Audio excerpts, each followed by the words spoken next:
আপনি আজকে বেচে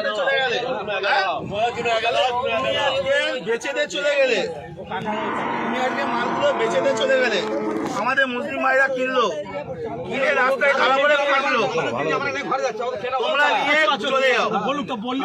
তোমরা কেন, তোমাদের তো মাথা, তোমরা কেন বিক্রি করতে আসছো? তোমাদের মালকে আমরা কিনে ফাঁসবো? মাথা বেশি দিবে, তোমরা চলে যাও।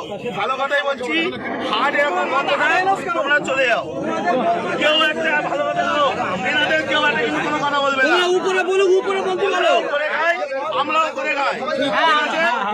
এখন কথা হচ্ছে ওনাদের মাথা, ওনারা বেচে দিচ্ছে, আমাদের মুসলিম ভাইরা কিনছে, কিনে ফেসে যাচ্ছে, ওনারা টাকা টেনে বাড়ি চলে যাচ্ছে, আর কিন্তু কোনো সমস্যা নেই।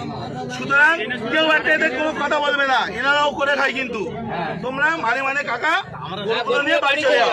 সরকার যতক্ষণ না নির্দেশ দিচ্ছে কি হবে, কেউ কোনো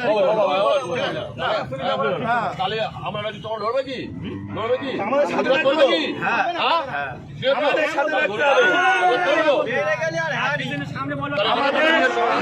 হবে। আজকে ভারতবর্ষে এই গরু এক্সপোর্টে ইন্ডিয়ার দ্বিতীয় নম্বরে, আর আমরা আজকে করছি অত অপরাধ আমরা করে ফেলেছি।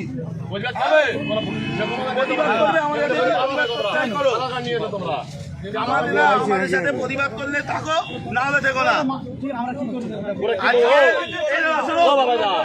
জানি না আজকে এই গো মাংস, গরু মাংস বাইরের দেশে এক্সপোর্ট হচ্ছে, আমাদের ইন্ডিয়া দ্বিতীয় নম্বরে। আর আজকে আমরা অপরাধ করে ফেলেছি, এর জবাব কেউ দিতে পারবে? সুতরাং টাকা নাম বলো,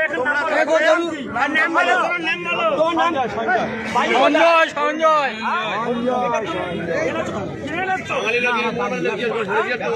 14 বছর বয়স হয়েছে, এটা 14 বছর বয়স হয়েছে, তুমি এই কাজটা করলে কেন? তোমার কাজকে তো ঘোষণা হচ্ছে, আমরা